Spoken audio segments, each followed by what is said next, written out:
wapendwa mapadri, wapendwa watawa wote waliomena wa kike, wapendwa waseminaristi wadogo na wakubwa, wapendwa watoto wa Yesu na watoto wote, wapendwa waamini wote wa Kristo.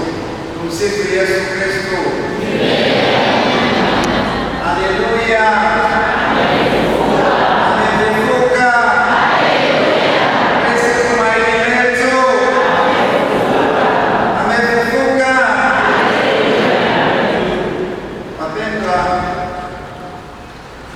Tuko katika oktava ya Pasaka. Leo ni siku ya saba, lakini pia imetokea kwamba katika utaratibu wetu waliko na kwa namna pekee wa hapa kanisa kuu, leo ni siku ya kusimika, kubariki ndoto ya Bikira Maria mama wa Mungu na kusimika pia sanamu ya Bikira Maria mama wa Mungu katika eneo la kanisa kuu.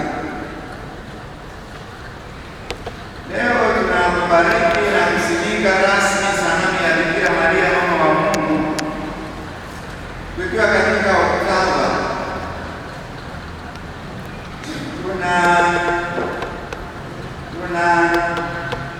Tungependa kumwangalia Bikira Maria tangu mara moja tangu tulipoanza kipindi cha Pasaka. Ile sala ya Angelus ilibadilika. Hatusemi tena malaika wa Bwana alipasha habari Maria, bali tunaanza na Malkia wa mbingu furahi, haleluya, hadi alipofufuka. Kanisa limebadilisha ile ya kawaida kwenye kipindi cha Pasaka, kuanzia Jumapili ya Pasaka mpaka Pentekoste, kwenye Angelus, kwenye ile sala ya malaika wa Bwana mpasha habari Bikira Maria kwamba atakuwa Mungu. Tunaanza hivyo, Malkia wa mbingu furahi, haleluya, Malkia wa mbingu. Tunaposema Malkia wa mbingu pale ni mama Bikira Maria,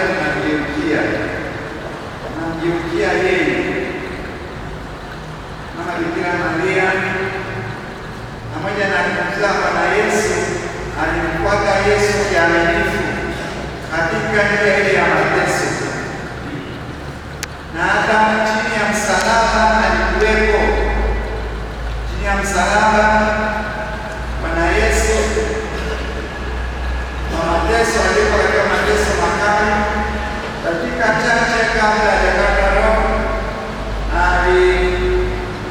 alimkabidhi yule mwanafunzi aliyempenda, mama tazame mwanao, mama tazame mwanao.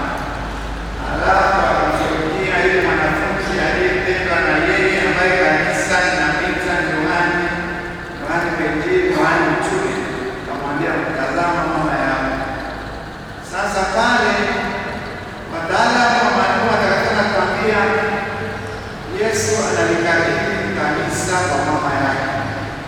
Ni mwanafunzi aliyependwa na Yesu amesimama pale chini ya msalaba kwa niaba ya kanisa lote, kanisa lote ambalo aliliunda pia kutokana na nafsi yake. Katika wiki iliyopita kwenye masomo tulifundishwa vizuri jinsi ambavyo kanisa imetoka katika ubavu wake. Alipochomwa ubavu wa mkuki ikatoka damu na maji. Hapo ndipo kanisa limetoka, katika nafsi ya Yesu, katika moyo wa Yesu. Yale maji yanasimama badala ya ubatizo. Hatuwezi kuingia kwenye kanisa lake bila kubatizwa, bila kukiri kabla ya imani kwamba kweli utakuwa mwanafunzi wake, unakiri kikamilifu. Na sasa kwenye ubatizo, alafu tena kanisa hilo sasa lina linalindwa, linainuliwa na Ekaristi Takatifu, Yesu ambaye yuko ndani ya kanisa daima, ili atoe uzima, auishe, aufanye ukae ule wa kimungu ndio kilindwa ndani ya nafsi zetu kwa sakramenti ya ubatizo, ukue kwa kadiri ya mpango wa Mungu. Hapo ni Ekaristi Takatifu. Kanisa limetoka katika nafsi. Sasa Mama Bikira Maria alifuata njia ya msalaba kwa uaminifu wote, na pale chini ya msalaba Yesu anapokaribia kufa pale, tunasema analikabidhi kanisa kwa mama yake, na anakabidhi yaani wanafunzi wake wote, Baba Mtakatifu, maaskofu, mapadri, waamini, walei, wajane na familia zote za ndoa, watoto, kila mbatizwa amekabidhiwa kwa Mama Bikira Maria pale chini ya msalaba. Na hili lazima tufanye tafakari sana wote, kuanzia mtoto wa Yesu hapo tumekabidhiwa kwa Mama Bikira Maria.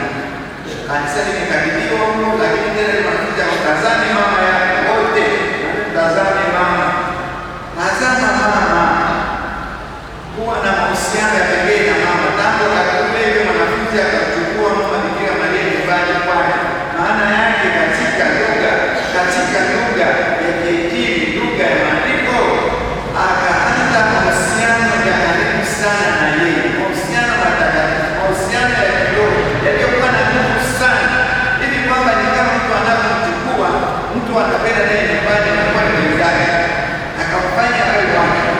Sasa na sisi hapo tuko kwa mama, kila mmoja anaweza kujitoa, asema Baba Mtakatifu, askofu wote, mapadri wote, watawa wote, ndoa zote, kila familia ya ndoa ambayo hamna Mama Bikira Maria huko nyumbani, kuna kasoro kubwa.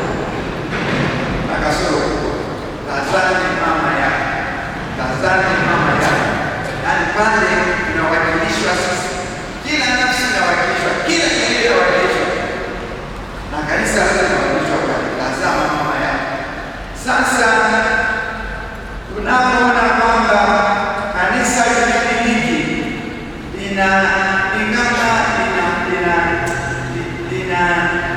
linampongeza Mama Bikira Maria na kusema Malkia Mwenye furahi ya Biblia. Sasa mama ufurahi huko mbinguni, yaani amefufuka,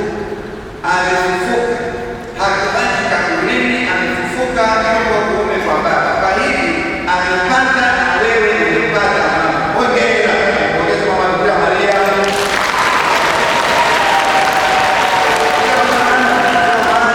Kanisa Katoliki ni kanisa linalofikiri sana, lenye hekima na busara ya ajabu, na hivi ni vizuri mwende darasani kabla unaanza kusema maneno yako kuhusu kanisa. Sikia hapa inasemaje, yaani nakosea kabisa, vipi hapo. Kanisa Katoliki ina hekima na busara ya ajabu. Sasa kwa nini imeweka hii sala mara moja tu? Malkia Mwenye furahi ya mama furahi. Tunajua kwamba ulikuwa chini ya msalaba, ulikuwa njia ya msalaba, kwenye njia ya msalaba yote iko. Kwa kweli ni vizuri tufahamu hiyo. Alivyo ni mama wa hekima, ni mama wa tafakari, ni mama wa sala, kwenye njia ya msalaba yuko. Tunaona pale kwenye kituo cha nne alivyopata maumivu, lakini anaendelea hiyo mpaka chini ya msalaba. Asemi chochote anapoona yale mateso ya mwanae, mateso makali, ni mama, lakini anavumilia, anakuwa bado katika sala, yuko nyuma ya msalaba wa Yesu, anakuwa kwenye sala, yuko kwenye maandamano kama tulivyofanya na nini, yuko kwenye msalaba, anapofika kutoka hapo kufika kule Golgotha, yuko tu anafuata pale pia msalaba, anaona jinsi anavyohangaika, anaona jinsi mitume wanavyochoka, na yeye mwenyewe amechoka, lakini taratibu mpaka chini ya msalaba, mpaka kaona anakata roho pale, mpaka kakatiwa maiti yuko pale. Sasa anaambiwa mama furahi, Malkia Mwenye furahi, haleluya, Bwana Israeli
kumsikiliza Mungu. Lakini hata mkiamua kwamba tuwasikilize nini badala ya Mungu, sisi hatutaacha.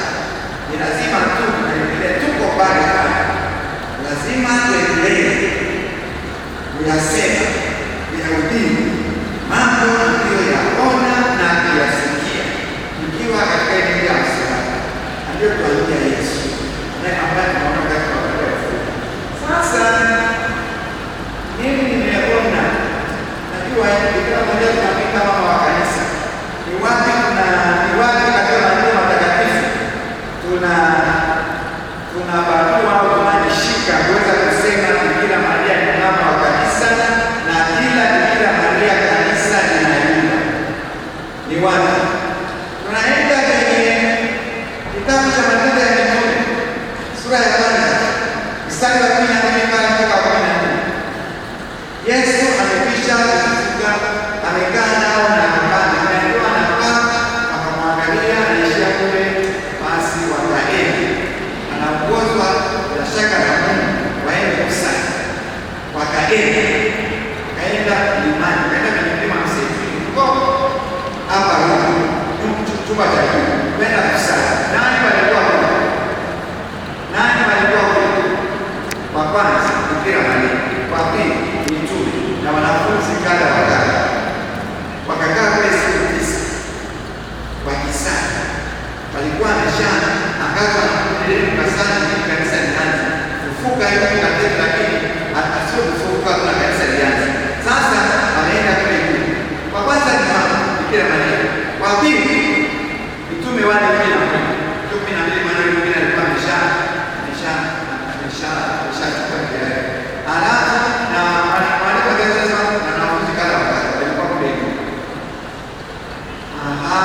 Siku 9 wakimwomba nini? Wakimwomba Mungu apeleke Roho Mtakatifu ili kanisa lianze.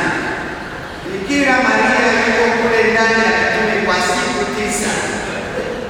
Hii ina maana kwamba kanisa katika ujumla wake haliwezi kustawi na kanisa Katoliki. Kanisa Katoliki haliwezi kuwa kanisa Katoliki na likapigwa muhuri mahali popote ni kanisa Katoliki kama halina mama Bikira Maria katikati. Ni impossible. Tutakuwa ni bila shaka ndio sababu ya kanisa na Bikira Maria lazima awe kule ndani ya kanisa. Na hii inateremka inapokuja kwa familia yoyote ambaye katika utaratibu wake wa sala hakuna nafasi ya pekee ya Bikira Maria. Ukija kwenye jumuiya ndogo za Kristo hakuna nafasi ya pekee inayopewa Bikira Maria. Ukija kwenye parokia hakuna nafasi yoyote. Ukija kwenye mtu binafsi, awe ni askofu, awe ni padri, awe ni mtawa, hakuna nafasi ya pekee ya Bikira Maria. Mambo ni vizuri.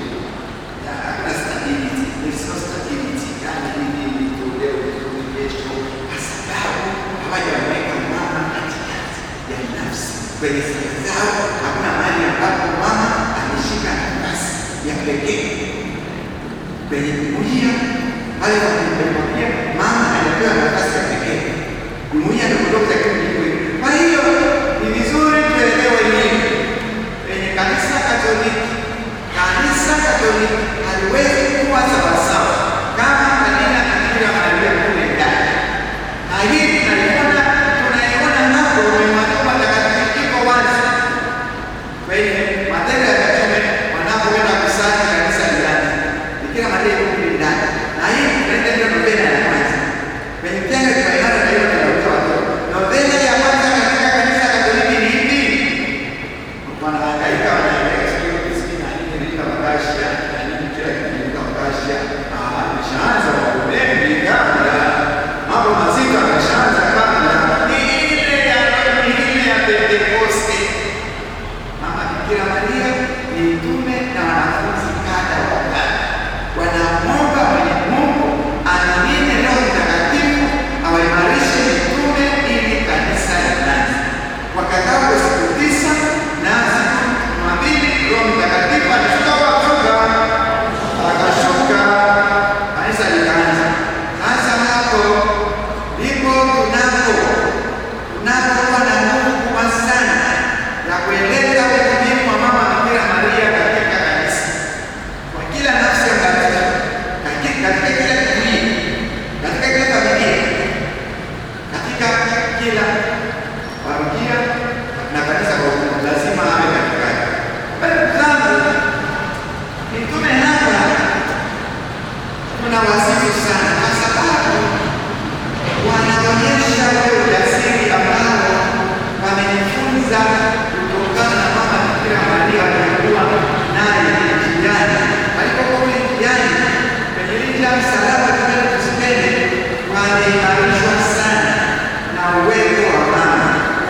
tueleze mwenyewe ule uwepo wake katika njia yote ni salama, yaani alafu uwepo wake wa sala kimya kimya, mama wa sala, mama wa tafakari, alafu ule uvumilivu wake anayeona mwanaye anakamana kwanza ya pili ya tatu anapiga uvumilivu wake maajabu kusaidia.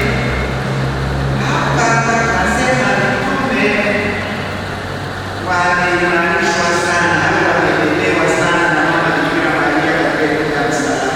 Hata ujasiri wanaoonyesha wanatokana na jinsi ambavyo walimwona mama huyu wa Mungu alivyokuwa anaona yote tu kwamba haya ni mapenzi ya Mungu na Mungu hatashinda, Mungu atashinda tu. Sasa ni mama wa mitume au mitume wanaoona Maulana kama hivi, wamelelewa na mama, wamelelewa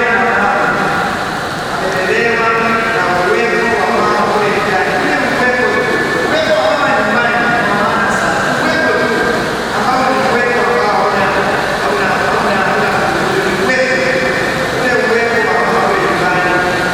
Alafu sala zake za kimya tafakari zake za ajabu, ndio na uso huo umejaa Mungu. Alafu ule uvumilivu wake asemi neno lolote, lakini ndani yake kuna jambo analolitangaza, anasema Mungu atashindwa hata sasa, Mungu atashinda tu, mwanangu ataisha vizuri. Na ikawa hivyo, ndio maana kwa kweli kanisa katika hekima yake anakuja tu anapovuka, yaani anapewa heshima ya pekee. Alipewa haleluya, haleluya, amefufuka mama, amefufuka. Hongera, hongera sana, hongera sana kwa uwepo wako katika njia ya msalaba, hongera sana kwa uvumilivu wako, hongera sana kwa sala zako, jinsi ambavyo uliwaona na kuwalea katika ile njia ya watu wengine wakapiga. Kwa hiyo uvumilivu wako sasa vitu hivi wa chuoni, ninashukuru sana kwamba tunapokuwa kwenye mkutaba unabariki na kusidika rasmi sanamu ya mama Bikira Maria. Haya ni maumau yetu, maumau yetu.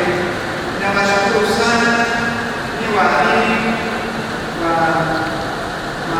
wa kanisa kuu, mmechangia sana, mmechangia na watu wengi, na mimi mwenyewe niko ndani. Nashukuru sana kwa wabarua na wapande wenzake kwa jinsi mlivyokuwa mnasisitiza ninyi wenyewe juu ya jambo hilo, na mimi pia na nyinyi mmechangia. Sasa tunafikia hapa. Hii ni hatua nzuri sana, ni maungano yetu matakatifu, ni barabara yetu kwamba hatuwezi bila mama. Hii sanamu hii imekuja sana kwa kule Roma, tukazunguka sana. Mimi nikasema hapana, sitaki hii ya macho ya hii sitaki. Ni watu wanapeleka kwenye nyingine. Unajua sasa sisi kuna modeli tia yangu sasa. Naenda tu nataka kila Maria ni kama anacheza twist mmoja huko juu. Sasa haya ndio pesa kuleta kwa kanisa yetu, watu wa imani. Nasema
sala ya baraka, sala ya baraka.